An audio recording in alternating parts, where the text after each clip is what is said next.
Hello, everybody. Welcome to Reserve Seating, and it is Adam month, and we're kicking it off with a review that I might regret later. But we are talking about Doug Liman's Edge of Tomorrow, and I say this because I'm just going to say it right off the top. I picked this movie, and I teed it up at the end of the last episode as one of the best movies of the 2010s, which Mm-hmm. this happens where like you see a movie in the year that it comes out, you really like it, it ends up on your top 10 list, and then you don't watch it for a long time. And then over the years, you inflate it in your head that it's like not only one of the best movies of its year, but it's one of the best movies of the decade. And I'll say this, Rob, I don't know how much I like this movie anymore. Reserve seating starts right now.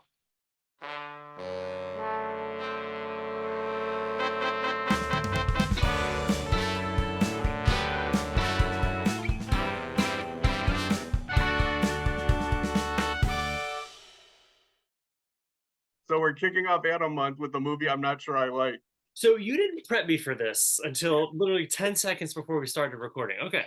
All right. So Yeah. we're talking about the 2014 action time travel groundhoggy adventure Tom Cruise epic Edge of Tomorrow, also known as All You Need Is Kill, also known as Live, Die, Repeat, also known as I hate all these titles. Yeah. Um, Edge of uh, Tomorrow was fine.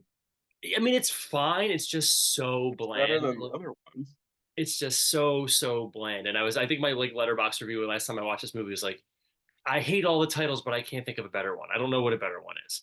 All right, so now I have lots of questions. Okay, That's fine. Yeah, I'm happy to unpack this a little bit. one, what made you pick this movie aside from just I saw it and I think it's one of the best movies of the 2000s? And then two, at what point in your rewatch did you turn on it?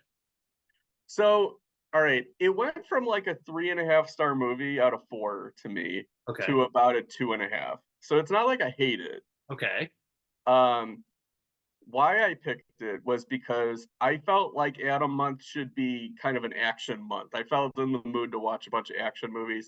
So definitely. I was pulling options off of my action shelf. And yes, I categorize my movies by genre, He which does. I I've seen know it. Yeah, it doesn't happen with a lot of people, but I do it that way because I'm a mood guy. It's like I'm in the mood for an action movie. I'll look for an absolutely, action. totally. So I gave you a bunch of options, and then you picked four from the list of about 12, Which is how we did Rob Month which is how we did in Rob Month.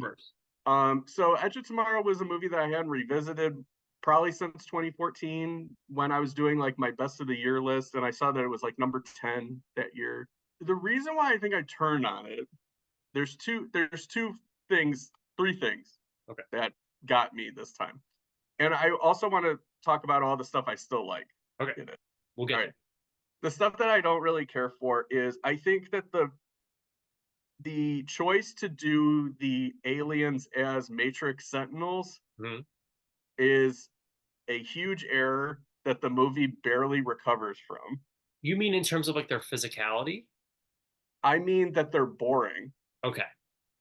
I think it's like you could have and obviously like I'm not saying I want like a humanoid or something like that. I'm just saying that like think of something else. Like one, Okay. it's been done already, and two, it's not interesting to look at. Okay. So that's one thing. And because this movie's so action heavy, I think that's to the movie's detriment. Mhm. Two is I think in the ensuing years, the Groundhog Day motif is played out for me. Okay.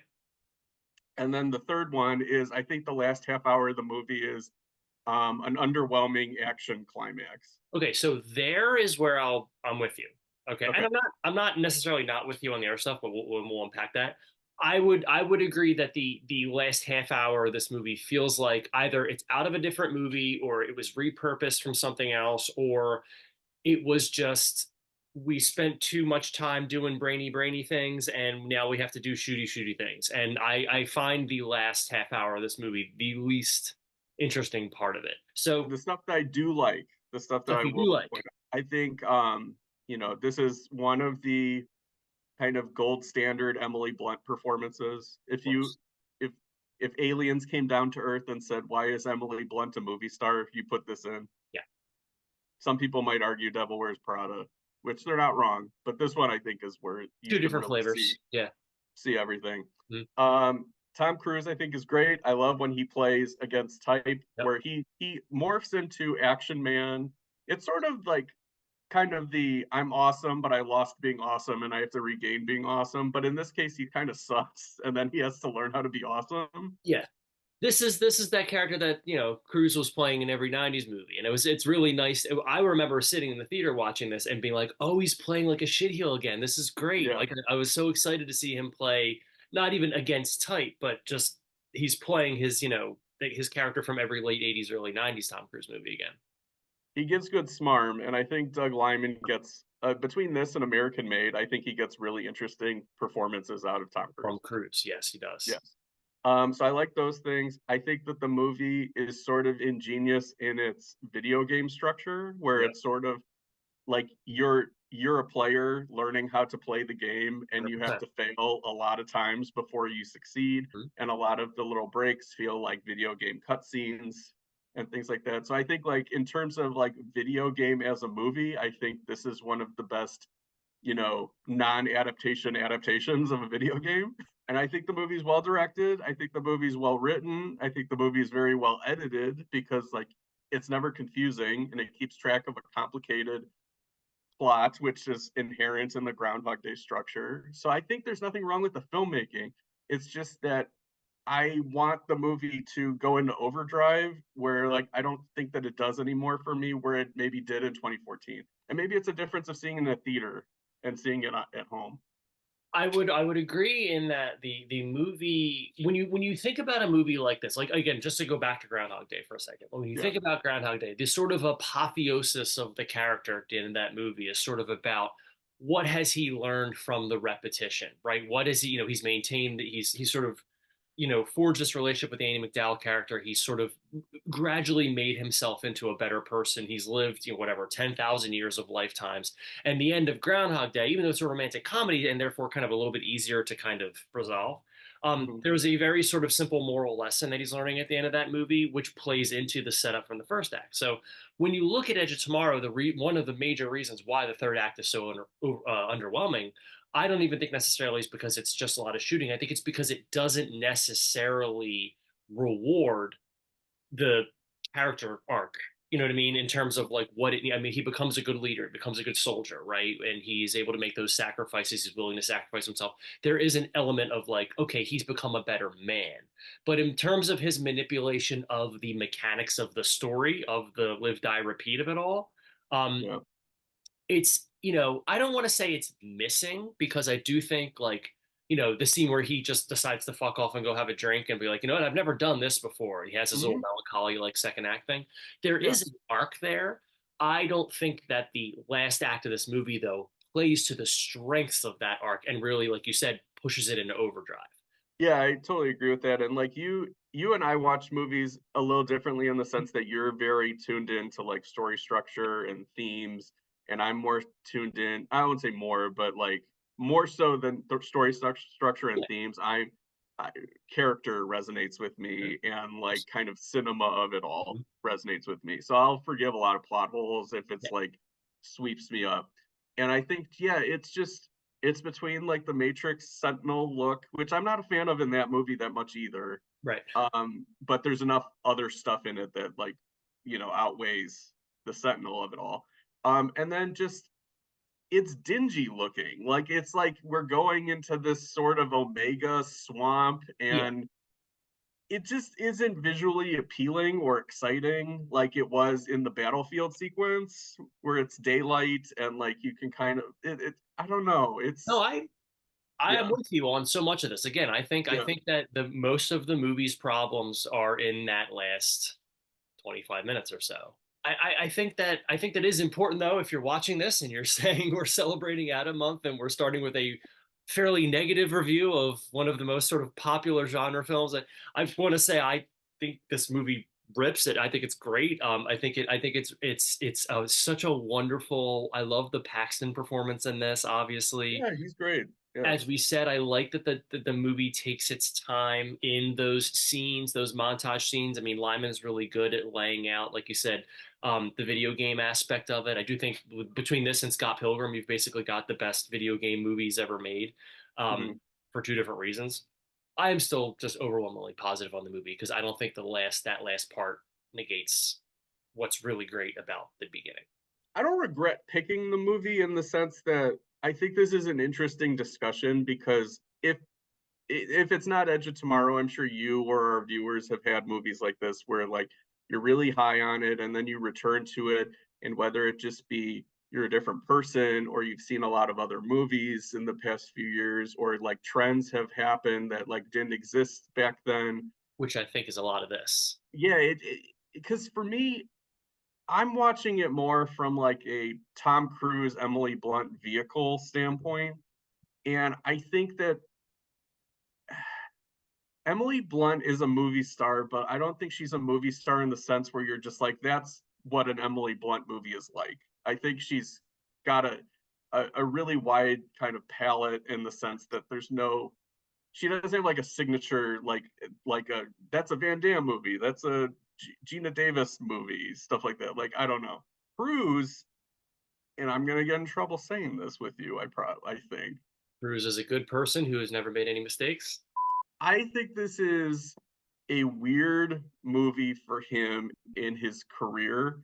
It doesn't feel like a Tom Cruise movie. It feels like a movie that is, because I can't think of a better way of saying this, beneath him. Yeah. And I I think like it's just a weird fit that I can't reconcile in my head anymore. It feels like he's trying to stay relevant in a way that he doesn't like. It's like with Mission Impossible, he found a way to stay relevant that was true to him. And in this, it's like a way to stay modern, but I don't buy it. And like I don't think that he's super interested in this Yeah. stuff. Like he's trying to prove he's human. This feels like a Will Smith movie, I I guess, is mean, a big. originally it was Brad Pitt, apparently, or Was it? Okay. was who Yeah. was originally approached in its first iteration. I mean, the film went through a number of iterations, which is why I kind of forgive a lot of what we've been talking about with the third act, Yeah. in that it's salvageable given the circumstances because they just nailed so much of the first hour or so. He was in his sci-fi phase because he was Yeah. doing Oblivion, and then this was the year after it. And I think that's that. I don't know what his was it a struggle to assert himself outside of Mission? Was it a struggle to because American Made, like you said as well, is another Lyman movie that he does that it feels like a movie Tom Cruise doesn't need to do. Yeah, that feels like a Johnny Depp movie. Right. It Like, I feels mean, like because it's so close to Blow, but like, I mean, like it feels like a Johnny Depp movie. I don't know. It's so clear to me like what my issues are. yeah. Even though they might not be necessarily fair or correct, it's just like kind of what my interpretation was on this viewing. It was very weird to feel like, oh, this movie is an essential, like it's a part of my collection, and now it's like in a bag to sell to half price books. It's just weird. I will say this about the Cruise performance. My favorite stretch of the movie is the stuff with him and Blunt and Gleason, where Mhm. it's kind of like he has to really turn on the Tom Cruise thing, which is the charm, the I'm going to convince you of anything, which is sort of his sort of persona.